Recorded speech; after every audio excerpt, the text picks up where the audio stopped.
The Dominion of Vreth had ruled the galaxy for 10,000 years, and in all that time, they had never known defeat. High Overseer Kelvin stood on the command deck of his flagship, the Eternal Silence, watching the stars drift past the massive observation windows like scattered diamonds against black velvet. He was old by Vreth standards, his gray skin marked with the ceremonial scars of 100 successful harvests, his 4 eyes reflecting the cold light of distant suns.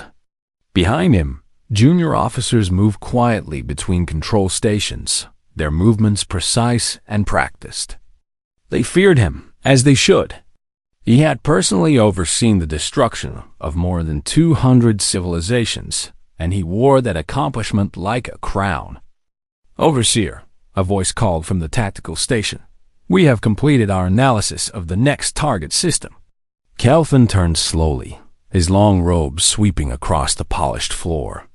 The officer who had spoken was young, barely past his first century, with the eager look of someone who had not yet learned that the universe held no surprises. "Show me," Kelvin commanded. The main display flickered to life, projecting a 3-dimensional image of a small solar system at the edge of the Orion Arm. 8 planets orbited a yellow star, but only one held his attention, a blue and green world, third from its sun, wrapped in white clouds like a gift waiting to be unwrapped. "They call it Earth," the officer explained, his voice carrying a hint of amusement. The natives referred to themselves as humans. They achieved basic spaceflight approximately 70 of their orbital cycles ago, though their progress has been remarkably slow since then. Kelvin studied the image with mild interest. The planet was beautiful, he admitted to himself. Most of them were. The beauty had never stopped the harvest before, and it would not stop it now. "What is their threat assessment?" he asked. The officer consulted his data screens. "Negligible, Overseer. They possess nuclear weapons, but their delivery systems are primitive. Their spacecraft are fragile constructions of metal and ceramic, barely capable of reaching their own moon. They have no energy shields, no faster-than-light capabilities, and no unified planetary government. They are divided?" Kelvin raised one of his thin eyebrows. "Extremely so, Overseer. They organize themselves into competing nation-states that frequently engage in conflict with one another. Our analysts believe this internal division makes them even less of a threat. They spend so much energy fighting each other that they have little left for anything else." Kelvin allowed himself a small smile. This was always the best part, when a species was so consumed by its own petty squabbles that it never saw the real danger coming. He had watched it happen dozens of times. Civilizations that could have united against the Vreth instead collapsed into chaos at the first sign of invasion, their leaders more concerned with preserving their own power than saving their people. "Population?" he inquired. "Approximately 8 billion individuals." 8 billion. Kelvin felt a surge of satisfaction. That was a significant harvest, enough biological material to fuel the Dominion's expansion for decades. The humans would serve the Vreth well, even if they never knew it. He turned to face the full assembly of officers on the command deck. "Prepare the harvest fleet," he ordered. 300 vessels should be sufficient. We will depart within the cycle." The officers bowed and hurried to their tasks, leaving Kelvin alone with his thoughts. He walked to the observation window and stared out at the infinite darkness beyond. The Dominion of Vreth had discovered long ago that the galaxy was not a place of cooperation and friendship. It was a garden, wild and overgrown, filled with species that would one day grow strong enough to threaten Vreth dominance. The solution was simple: identify those species early, before they became dangerous, and remove them. They called it pruning, and it was the foundation of Vreth civilization. Over the centuries, the Vreth had developed the process into an art form. Their scout ships traveled far ahead of the fleet, identifying promising worlds and analyzing their inhabitants. Species that showed no potential were left alone, allowed to live out their insignificant existences in peace. But those that demonstrated intelligence, creativity, and ambition, those were marked for harvest. The humans had been on the Vreth watch list for nearly a century. Their rapid technological advancement had caught the attention of Vreth scouts, who had monitored their progress with growing concern. A species that could go from horse-drawn carriages to nuclear weapons in less than 50 years was not a species to be ignored. But the scouts had also noted the humans' many weaknesses. Their short lifespans made long-term planning difficult. Their emotional nature led to irrational decisions, and their constant warfare ensured that their greatest minds were always focused on destroying each other rather than reaching for the stars. The decision had been made. Earth would become Target 4017, another entry in the long list of civilizations that had been pruned for the good of the galaxy. Kelvin felt no guilt about this. Guilt was a weakness, an emotion for a lesser species who could not see the bigger picture. The Vreth were guardians of galactic order, and guardians sometimes had to make difficult choices. Besides, the humans would never know what they had lost. The harvest was quick and efficient. Within days, their cities would be reduced to dust, their population processed for biological resources, and their world stripped of anything useful. 1,000 years from now, no one would remember that Earth had ever existed. That was the way of the universe. The strong survived, and the weak became fuel for the strong. It was not cruelty, it was simply nature. As the fleet began its preparations, Kelvin returned to his private quarters to rest. The journey to Earth would take several cycles, and he wanted to be fresh when they arrived. He had overseen so many harvests that they had begun to blur together, but he still took pride in his work. He did not know that this harvest would be different. He did not know that somewhere in the vast archives of Vreth intelligence, a junior analyst named Yithra was about to begin her review of Earth's transmissions. He did not know that everything the Dominion believed about weakness and strength was about to be challenged. And he certainly did not know that for the first time in 10,000 years, the hunters were about to become the hunted. But he would learn. They would all learn. Yithra had always been curious, and curiosity was not considered a virtue among the Vreth. She was young, barely 200 years old, with smooth gray skin that had not yet earned a single ceremonial scar. Her assignment to the intelligence division was meant to be temporary, a stepping stone to more prestigious duties aboard one of the warships. But she had discovered that she enjoyed the work of analyzing alien communications, even if her superiors considered it beneath them. Most species broadcast their thoughts into space without any concern for who might be listening. They sent out radio waves and television signals and scientific data, filling the void with noise that the Vreth intercepted and cataloged. It was grunt work, the kind of task given to those who had not yet proven themselves worthy of real responsibility. But Yithra found it fascinating. Every species was different. Some were artistic, filling their broadcasts with music and stories. Others were scientific, sharing mathematical equations and astronomical observations.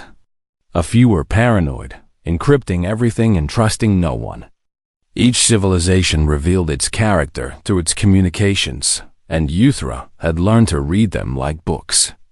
When she received her assignment to analyze the humans of Earth, she expected nothing unusual. The preliminary reports described them as a typical pre-spaceflight species, intelligent but primitive, creative but violent, ambitious but divided. They would be harvested within the cycle, and their broadcasts would be archived and forgotten like all the others. She began with the basics. Mathematics came first, as it always did. The humans used a base 10 number system, likely because they had 10 fingers. Their mathematical knowledge was impressive for their technological level, showing sophisticated understanding of algebra, calculus, and even early quantum theory. Language was next. The humans spoke thousands of different tongues, which confirmed the reports of their division. But Yithra was struck by the richness of their communication, the way they used metaphor and symbolism, the emotional depth of their poetry, the complexity of their philosophical debates. She moved on to cultural transmissions. The humans love stories, she discovered. They created elaborate fictional narratives about heroes and villains, love and loss, triumph and tragedy. Their music was particularly striking arrangements of sound that seemed designed to trigger emotional responses. Yithra found herself listening to human songs for hours, trying to understand how such simple creatures could create something so moving. Then she found the historical archives. At first, she did not understand what she was seeing. The images were grainy and poorly preserved, recorded on primitive magnetic tape and broadcast across the planet for anyone to receive. They showed human cities, filled with tall buildings and crowded streets. And then cities were burning. Yithra leaned forward, her four eyes widening as she watched. Massive explosions tore through the urban landscapes. Buildings collapsed into rubble. Humans ran screaming through streets filled with smoke and fire. She checked the data tags. This was not an alien attack or a natural disaster. This was something the humans called World War II, a conflict between different groups of humans that had killed more than 70 million of their own kind. 70 million. Yithra had seen war before. The Vreth had fought many species over the millennia, and she understood the concept of violence. But she had never seen a species wage war against itself on such a massive scale. The humans had developed weapons specifically designed to kill each other, bombs that could flatten cities, gases that could poison thousands, machines that could mow down soldiers by the hundreds. And they had used them. They had used them on their own people. She dug deeper into the archives, her curiosity now mixed with horror. She found records of something called the Holocaust, a systematic attempt by one group of humans to exterminate another group based on their religious beliefs. 6 million killed, not in battle, but in factories designed for murder. She found records of nuclear weapons devices that could destroy entire cities in a single flash of light. The humans had built these weapons, tested them on their own planet, and then used them against each other. 2 cities, Hiroshima and Nagasaki, had been wiped from existence in seconds. And then, incredibly, the humans had built more of these weapons. Many more. They had created enough nuclear bombs to destroy their entire world several times over. And they had pointed them at each other for decades in something they called the Cold War. Yithra could not comprehend it. What kind of species would choose to live under the constant threat of self-annihilation? What kind of minds could create such destruction and then treat it as normal? She continued her research, unable to stop. She found records of countless other conflicts, wars fought over land, over resources, over ideas, over nothing at all. The humans had been fighting since before they could write, leaving behind archaeological evidence of massacres and genocides stretching back thousands of years. They were not just violent. They were exceptionally good at violence. Every generation produced new weapons, new tactics, new ways to kill. They had turned war into an art form, studying it in academies, writing books about it, honoring their most successful killers as heroes. And yet they had not destroyed themselves. That was the part Yithra could not understand. Any other species with this level of internal conflict would have collapsed long ago. They would have used their weapons until nothing remained, reducing their world to ash and silence. But the humans had survived. They had fought their wars and buried their dead, and then gotten up the next morning and continued to advance. Their technology had improved faster during wartime than during peace. Their societies had grown stronger through struggle, Every catastrophe had made them more resilient, more adaptable, more dangerous. Ythra sat back in her chair, her hands trembling slightly as she processed what she had learned. The Vreth had always believed that violence was a sign of weakness, a flaw that made species easier to conquer. But the humans were different. For them, violence was not a weakness. It was a strength. She began to compile her report, knowing that what she had discovered could change everything. The Harvest fleet was already preparing to depart, confident that Earth would fall like all the others. But Ythra knew the truth now. The humans were not prey waiting to be harvested. They were predators who had spent their entire existence hunting each other.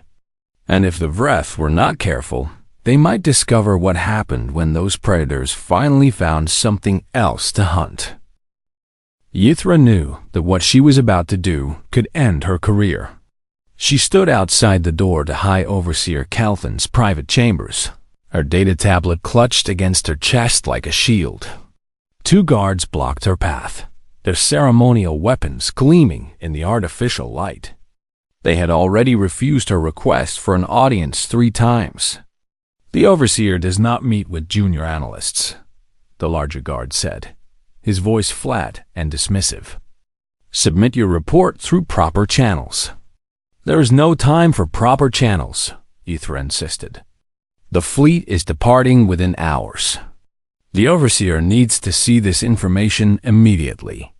The guard's expression did not change. "Submit your report through proper channels," he repeated. Ythra felt frustration building in her chest. She had tried the proper channels.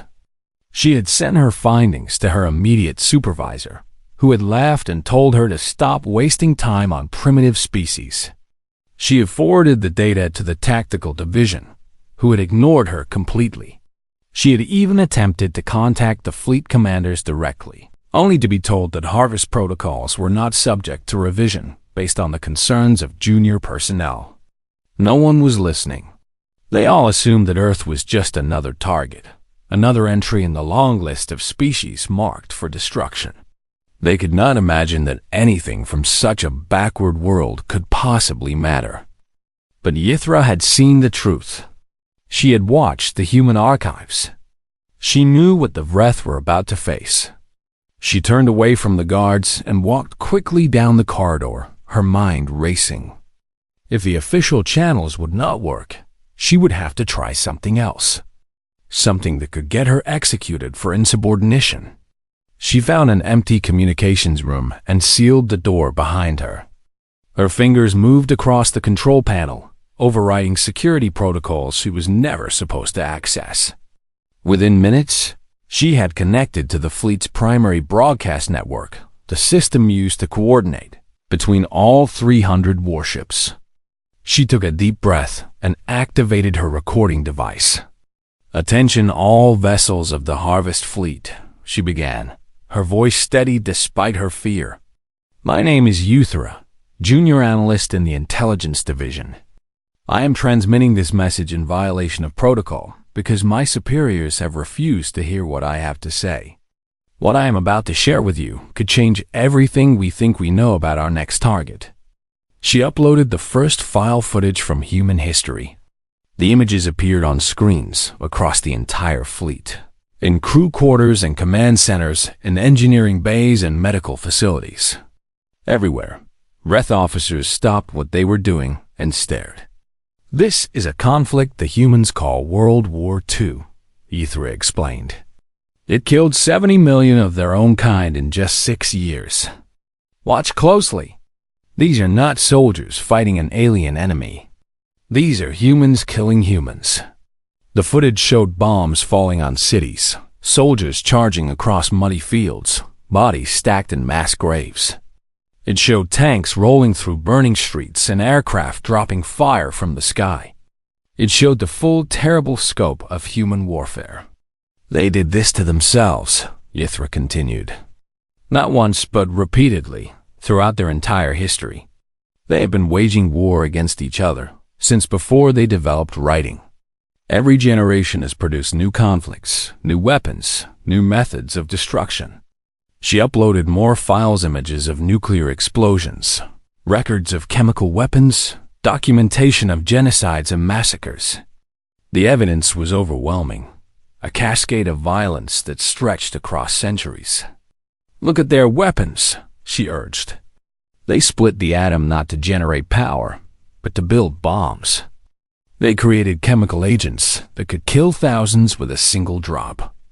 They designed biological weapons capable of wiping out entire populations. And they used these weapons on each other." On the command deck of the Eternal Silence, Kelthon watched with growing unease. Around him, his officers had fallen silent, their attention fixed on the images flooding their screens. "But here's the most important part," Yithra said, her voice rising. "They survived. Every war, every disaster, every catastrophe, they survived. And more than that, they grew stronger. Their technology advanced faster during wartime than during peace. Their populations recovered and expanded. Their civilizations adapted and evolved." She paused, letting her words sink in. "We have always believed that violence is a weakness," she continued. "We have assumed that species that fight among themselves are easy to conquer because they waste their strength on internal conflicts. But the humans are different. They do not fight despite their potential. They fight because of it. War is not a flaw in their nature. It is the engine that drives their progress." The footage changed, showing something new: human soldiers training, human scientists building weapons, human leaders giving speeches about victory and glory. They have academies dedicated to the study of warfare. They write books about military strategy. They honor their greatest warriors as heroes. Fighting is not something they do reluctantly. It is something they excel at. It is something they take pride in. Yithra took another breath. "And there is one more thing you need to know. They have been broadcasting into space for over a century. They have sent messages toward the stars, hoping for contact with other intelligent life. They know we exist. Maybe not specifically, but they have spent generations preparing for the possibility that they are not alone." She leaned closer to the recording device. "They've been waiting for us. Every war they have fought against each other has been practice. Every weapon they have built has been preparation. And if we give them a common enemy, a real enemy, one they can unite against, we will not be facing a divided species of primitives. We will be facing 8 billion warriors who have spent their entire existence learning how to kill." The transmission ended, and silence fell across the fleet. In his chambers, Kelthon stared at the blank screen for a long moment. Then he turned to his communications officer. "Bring me that analyst," he ordered. "I want to see everything she has found." For the first time in 100 harvests, High Overseer Kelthon felt something he had not experienced in centuries: doubt. Kelthon had not slept in 3 days. He sat alone in his private study, surrounded by holographic displays showing every piece of information Yithra had gathered. The young analyst stood nearby, exhausted but alert, ready to explain anything the overseer did not understand. And there was much he did not understand. "Tell me again about this individual," Kelthon said, gesturing toward an image of a human male with a small mustache and intense eyes. "His name was Adolf Hitler," Yithra replied. "He rose to power in one of their nation-states called Germany. He convinced his people that other groups of humans were inferior and needed to be eliminated. Under his leadership, they killed millions, not in battle, but in organized extermination facilities." Kelthon shook his head slowly. "And his own people followed him willingly?" "Many did, yes. Others resisted, but they were crushed. The humans who opposed him had to form alliances across multiple nation-states just to stop him. It took years of warfare and millions of deaths before he was finally defeated." "And then what happened?" "The humans who defeated him divided his territory among themselves and spent the next 50 years threatening to destroy each other with nuclear weapons. Calvin closed his eyes. Every time he thought he understood the humans, he discovered something new that made them even more disturbing. They were not simply violent. They were creatively violent, inventing new forms of horror with every generation. "Show me more about their space programs," he ordered. Ythra adjusted the display. Images appeared of primitive rockets, cylindrical vessels of metal and explosive fuel, but seemed impossibly fragile. "They first reached space approximately 70 years ago," she explained. "But their motivation was not scientific curiosity or the desire for exploration. Two of their most powerful nation-states were competing for dominance. They called it the space race. Each side wanted to prove they were superior by reaching the moon first. They went to their moon because of competition, yes, and the technology they developed for that race, rocket engines, navigation systems, communication equipment, was later adapted for military purposes.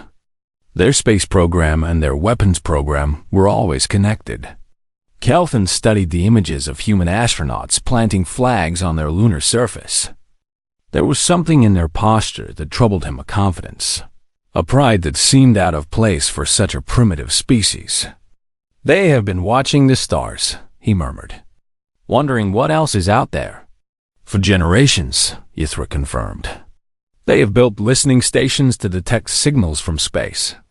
They have sent messages of their own, mathematical sequences and musical recordings, hoping someone would answer.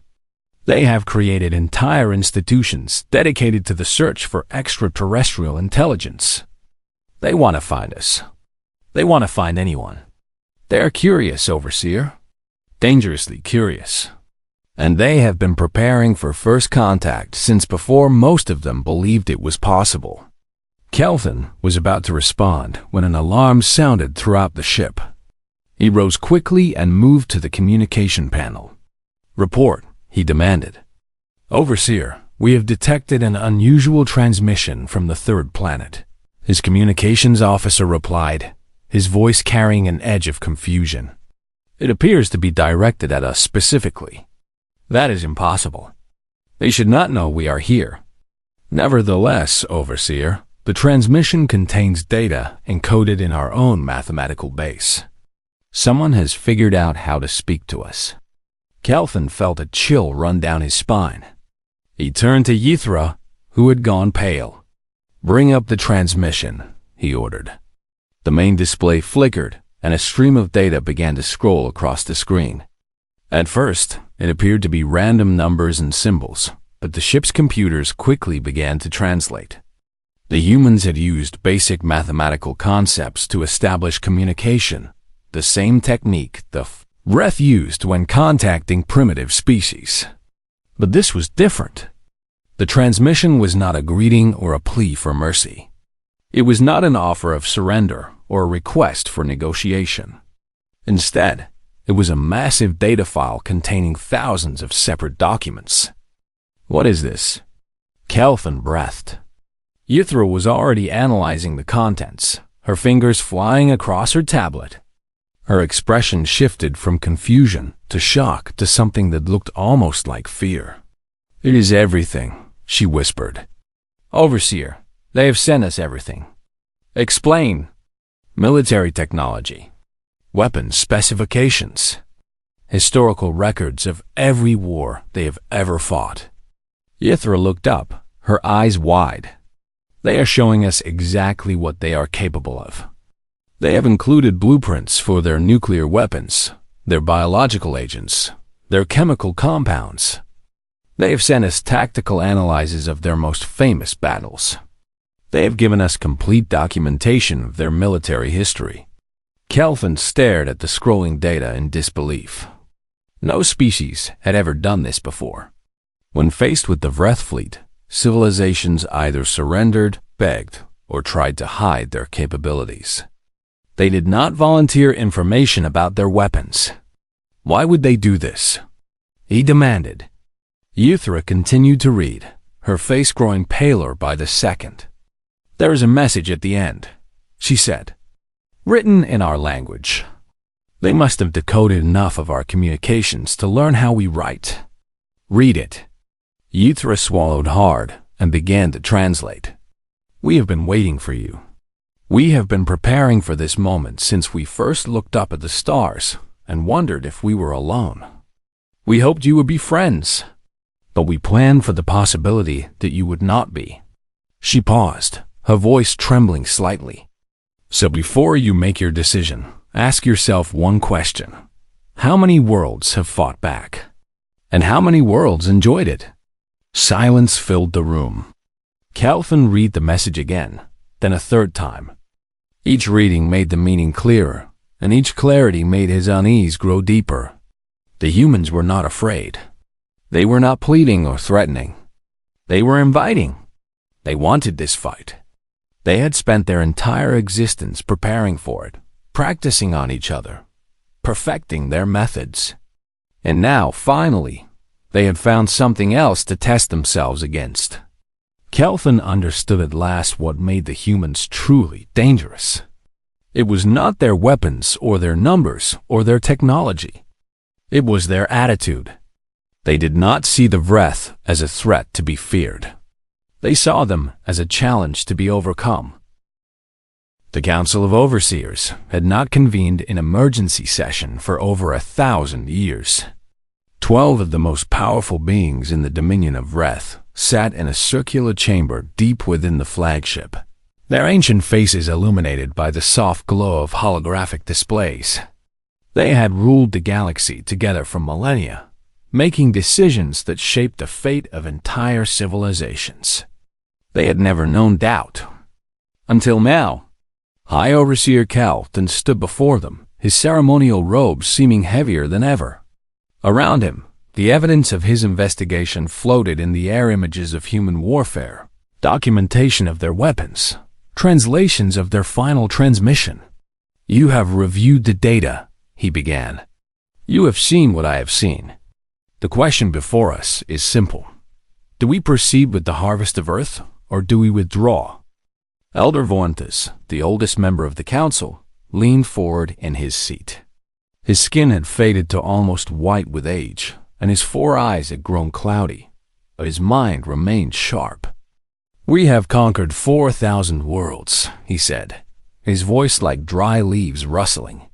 Many of them resisted. All of them fell. What makes these humans different? Calvin had expected this question. With respect, Elder, none of those species sent us their weapons blueprints. None of them welcomed the fight. They resisted because they had no choice. The humans are choosing this. They want us to attack. Perhaps it is a bluff, suggested Overseer Marakel. A desperate attempt to frighten us into retreat. They know they cannot win, so they hope we will not try. I considered that possibility, Calvin admitted. But the evidence suggests otherwise. Look at their history. Every time they have faced extinction, through war, disease, natural disaster, they have not only survived but grown stronger. They thrive on adversity. They improve through conflict. If this is a bluff, it is one backed by 10,000 years of consistent behavior. He gestured, and the display changed to show images of human soldiers throughout history: ancient warriors with swords and shields, medieval knights in armor, modern troops with automatic weapons. They call it evolution, he explained. The weak die and the strong survive to pass on their traits. But for most species, evolution is a slow process that takes millions of years. The humans have found a way to accelerate it. Every war eliminates their weakest members and rewards their most capable. Every conflict forces them to innovate, to adapt, to improve. They have been selectively breeding themselves for violence for longer than we have been watching them. Elder Voranth has stroked his chin thoughtfully. You believe they could defeat us? Calvin paused, choosing his words carefully. I believe we would win the initial engagement. Our technology is superior. Our numbers are greater. We would destroy their cities and scatter their armies. Then what is the problem? The problem, Elder, is what happens next. Calvin began to pace, his voice rising with passion. Consider their history. When one of their nations is defeated in war, it does not simply accept subjugation. It rebuilds. It learns from its mistakes. It returns stronger than before. Germany was devastated in their First World War, reduced to poverty and humiliation. Within 20 years, they had built one of the most powerful military forces on their planet and started another global conflict. He stopped pacing and faced the Council directly. If we attack Earth and fail to achieve total annihilation, if even a fraction of their population survives, we will have created something far more dangerous than what exists today. Right now, the humans fight among themselves. They waste their energy on internal conflicts. But if we give them a common enemy, we will unite them. 8 billion individuals, all focused on a single goal: revenge. The council members exchanged uneasy glances. They will come for us, Kelvin continued. Not immediately. They lack the technology for interstellar travel. But they will learn. They will adapt. They will spend every moment of every day working toward one objective: finding us and making us pay. And based on their history, I believe they will succeed. Overseer Drelenak spoke up, his voice skeptical. You are suggesting that we, the rulers of 4,000 worlds, should flee from a single primitive planet because we are afraid of what they might become. I am suggesting that we recognize a threat when we see one, Kelvin replied. We have conquered thousands of species, yes. But all of those species had one thing in common. They wanted to survive.